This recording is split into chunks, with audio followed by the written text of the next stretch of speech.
छत्तीसगढ़ के रायपुर से खबर है, जहां पर केंद्रीय गृह मंत्री अमित शाह आज रात 8:30 बजे रायपुर पहुंचे, जहां वे नवा रायपुर स्थित होटल में रात्रि विश्राम करेंगे। अगले दिन यानी कि 18 मई की सुबह 10:30 बजे वे राजधानी के पुलिस परेड ग्राउंड में डायल 112 के नए वाहनों को हरी झंडी दिखाकर रवाना करेंगे। इसके बाद दोपहर 12:20 पर रायपुर से जगदलपुर के लिए रवाना होकर नेतनार पहुंचेंगे, जहां वे जनसुविधा केंद्र का शुभारंभ करेंगे। शाम को वे पुलिस विभाग द्वारा आयोजित लोक सांस्कृतिक कार्यक्रम में भी शामिल होंगे और 18 मई की रात जगदलपुर में ही विश्राम करेंगे। 19 मई को सुबह 11 बजे से मध्य क्षेत्रीय परिषद की महत्वपूर्ण बैठक में हिस्सा लेंगे। बैठक के बाद गृह मंत्री की प्रेस कॉन्फ्रेंस भी प्रस्तावित है। इसके बाद दोपहर करीब 3:40 पर वे जगदलपुर से सीधे दिल्ली के लिए रवाना हो जाएंगे।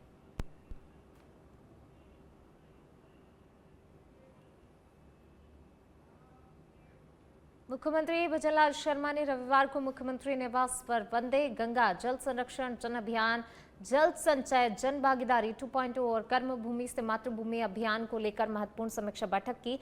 बैठक में जल संरक्षण, वर्षा जल संचयन, पर्यावरण संवर्धन और जल बचत को जन आंदोलन का स्वरूप देने पर विशेष जोर दिया गया।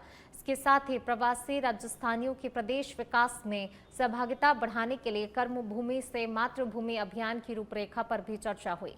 मुख्यमंत्री ने अधिकारियों को अभियान का प्रभावी, समयबद्ध और जन भागीदारी आधारित क्रियान्वयन सुनिश्चित करने के लिए निर्देश दिए। इसके साथ ही मुख्यमंत्री ने राजस्व प्राप्तियों की समीक्षा करते हुए वित्तीय सुदृढ़ता पर भी जोर दिया।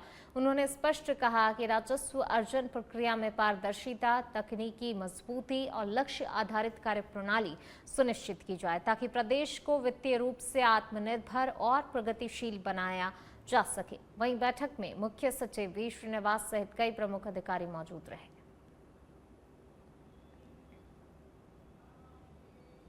करौली से खबर है, मंडरायल थाना क्षेत्र में नाबालिग लड़की के अपहरण और दुष्कर्म मामले में बड़ी कार्रवाई। पुलिस ने नाबालिग आरोपी को चंबल पुल से निरुद्ध किया है। आरोपी पीड़िता को बहला फुसलाकर अपने साथ ले गया था। जांच के दौरान पीड़िता को गुजरात के त्राकुंडा क्षेत्र से दस्तयाब किया गया है। पीड़िता ने आरोपी पर अपहरण और दुष्कर्म के कई गंभीर आरोप लगाए हैं। पॉक्सो एक्ट के तहत मामला प्रमाणित होने पर कार्रवाई की गई है। आरोपी को पकड़कर बाल न्यायालय में पेश किया गया है। मामले में आगे की कानूनी कार्रवाई जारी है।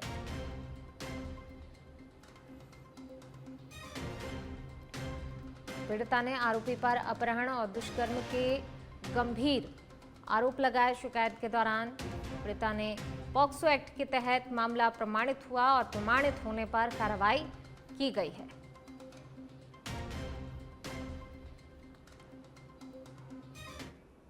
चलिए बढ़ेंगे आगे, बात अगली खबर की। जयपुर से खबर, ग्रामीण पेयजल व्यवस्था सुधारने के लिए विशेष अभियान जारी है।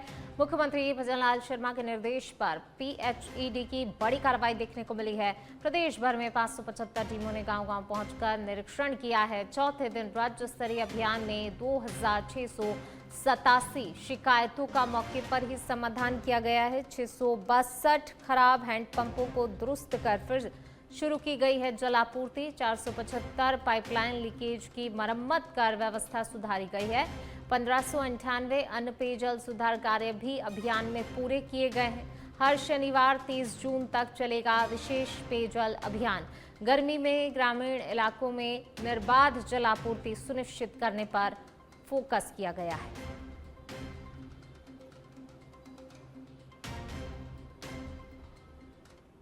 जयपुर से खबर, जयपुर ग्रामीण एसपी हनुमान प्रसाद मीणा के निर्देश पर कार्रवाई की गई है। गोविंदगढ़ थानाधिकारी विनोद सांखला ने की है 2 अलग अलग कार्रवाइयां। अवैध मादक पदार्थ 9.35 ग्राम स्मैक और स्मैक बिक्री राशि 35,550 रुपए जब्त किए गए हैं। नशा कारोबारी राकेश कुमार को गिरफ्तार किया गया है।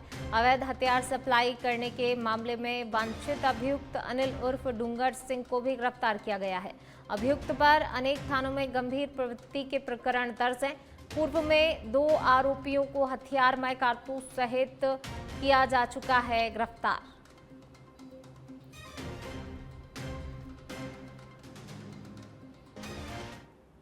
डूंगरपुर जिले में अवैध मादक पदार्थों के खिलाफ चलाए जा रहे विशेष अभियान के तहत कोतवाली थाना पुलिस ने बड़ी कार्रवाई को अंजाम दिया है। पुलिस ने नाकाबंदी के दौरान 410 ग्राम अवैध गांजे के साथ 2 युवकों को गिरफ्तार किया है। वहीं पूछताछ के आधार पर गांजा सप्लाई करने वाले मुख्य आरोपी को भी धर दबोचा गया है। गिरफ्तार आरोपी मोदर पंचायत का निवर्तमान उप सरपंच और कांग्रेसी नेता बताया जा रहा है। फिलहाल पुलिस तीनों आरोपियों से पूछताछ में जुटी है।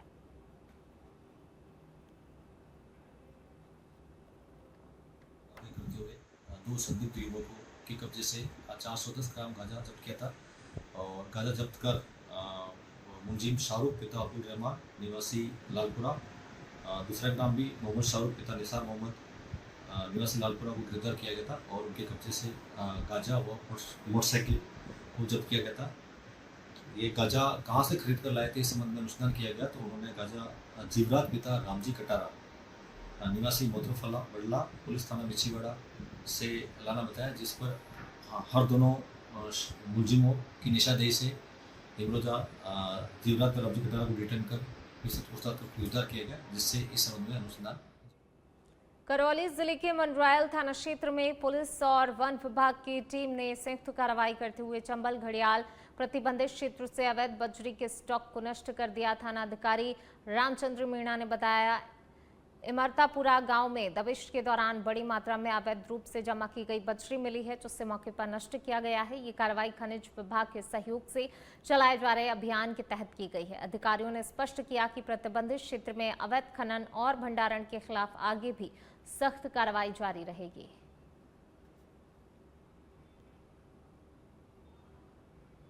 धौलपुर के बाड़ी में माध्यमिक शिक्षा बोर्ड की पूरक परीक्षा के दौरान डमी कैंडिडेट पकड़े जाने का मामला सामने आया है। 14 मई को आयोजित अंग्रेजी विषय की परीक्षा में फर्जी परीक्षार्थी को वीक्षक की शिकायत पर पकड़ा गया था, जिसके बाद केंद्र अधीक्षक ने मामला दर्ज कराया। कोतवाली पुलिस ने कार्रवाई करते हुए आरोपी भोलू शर्मा को गिरफ्तार कर लिया है। पुलिस ने उसके खिलाफ राजस्थान सार्वजनिक परीक्षा अधिनियम 1992 के तहत केस दर्ज किया है। कोतवाली एसएचओ देवेंद्र शर्मा ने मामले की पुष्टि करते हुए आगे की जांच जारी है होने की जानकारी दी गई है।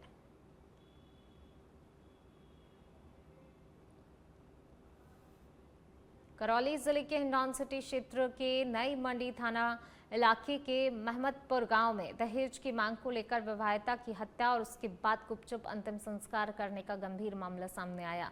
मृतका कविता कुमारी के पिता दीवान सिंह गुर्जर ने थाने में नामजद रिपोर्ट दर्ज कराते हुए आरोप लगाया है उनकी बेटी को ससुराल पक्ष द्वारा लगातार दहेज के लिए प्रताड़ित किया जा रहा था। लगभग 2 साल पहले कविता का गौना जितेश गुर्जर के साथ हुआ था। आरोप है कि 16 मई को उसकी हत्या कर दी गई और फिर बिना सूचना दिए अंतिम संस्कार भी कर दिया गया। रिपोर्ट में पति जितेश, सास सुनीता, ननद रिंकी, देवर अंकित और ससुर रामोतार को नामजद किया गया है। पुलिस ने मामला दर्ज कर जांच शुरू कर दी है और पूरे घटनाक्रम की पड़ताल जारी है।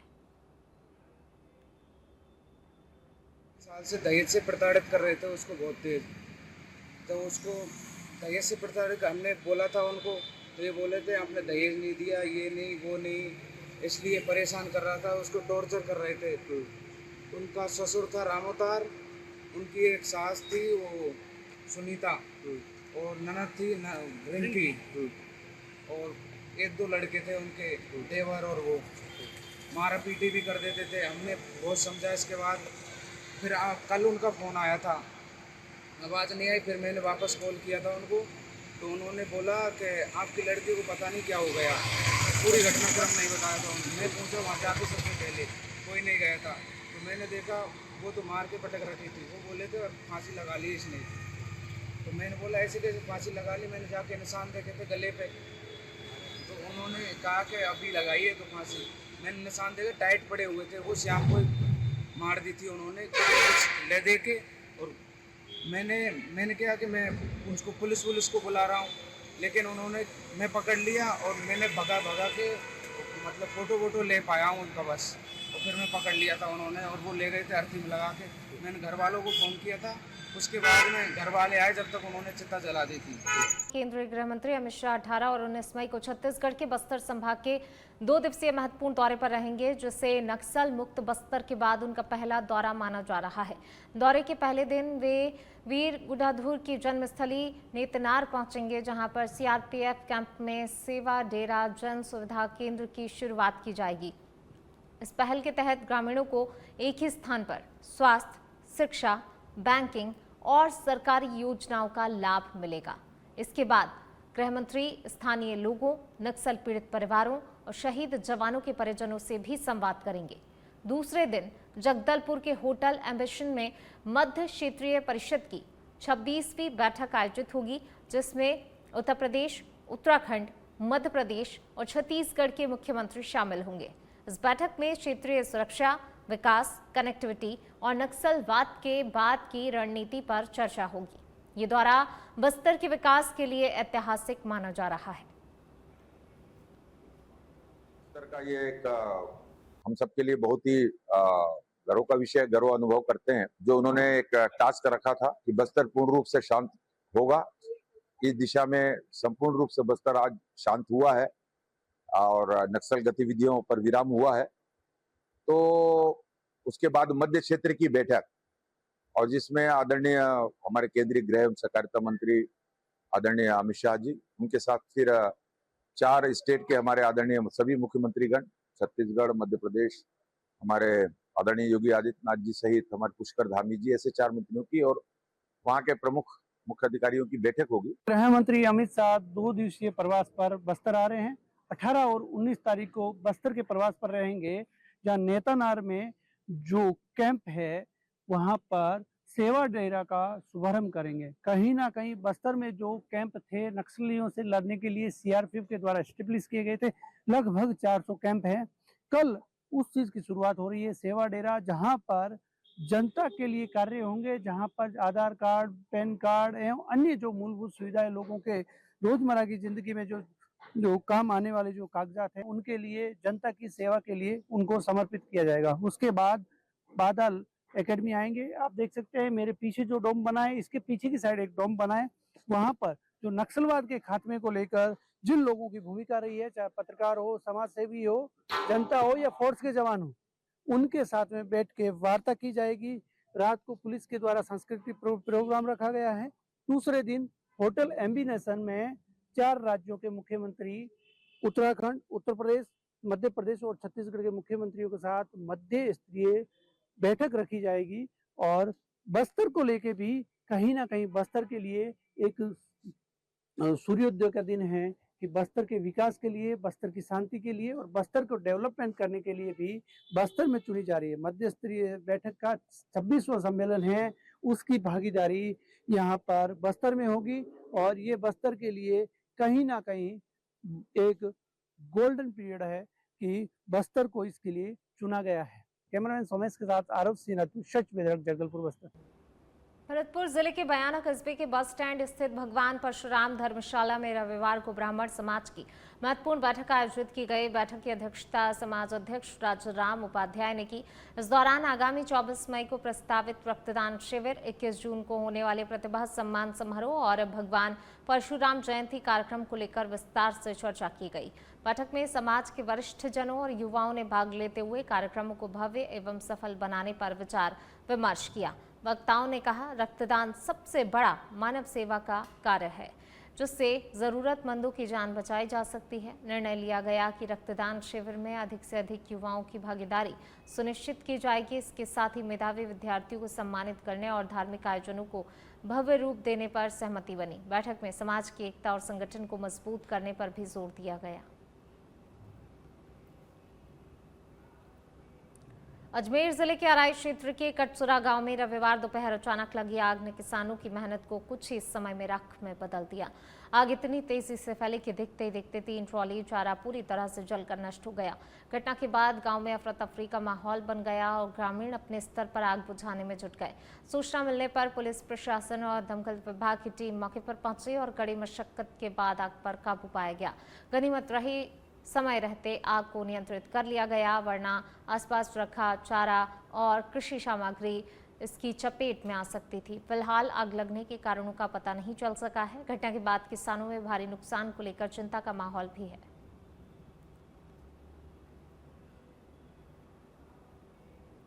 सरदार शहर के वार्ड नंबर 45 स्थित गौशाला बास गिनाड़ी क्षेत्र में नगर परिषद की लापरवाही के चलते हालात बदतर हो गए हैं। बिना बारिश के ही गलियों में गंदा और बदबूदार पानी भर गया है, जिससे स्थानीय लोगों का जीवन बुरी तरह प्रभावित हो गया। हालात ऐसे हैं, लोग अपने घरों में कैद होने को मजबूर हैं और बदबू के कारण खाने पीने की वस्तुएं भी दूषित हो रही हैं। स्थानीय निवासियों का आरोप है कि सड़क निर्माण के दौरान गलत लेबलिंग के कारण मुख्य सड़क ऊंची और गलियां नीचे रह गई, जिससे कि पानी निकासी नहीं हो पा रही है। इसके अलावा खुला नाला भी लोगों के लिए खतरा बना है, जिसमें आए दिन हादसे हो रहे हैं। आक्रोशित वार्डवासियों ने प्रदर्शन कर जल्द समस्या समाधान की मांग की और चेतावनी दी, कार्रवाई नहीं होने पर बड़ा आंदोलन किया जाएगा।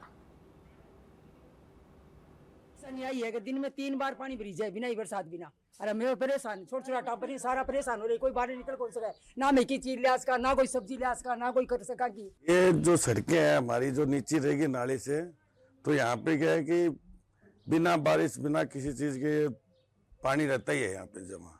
और हमारी मांग ये है कि जो सड़कें हैं जो इस नाले के लेवल से थोड़ी बराबर या उससे कुछ ऊंची करी जाए।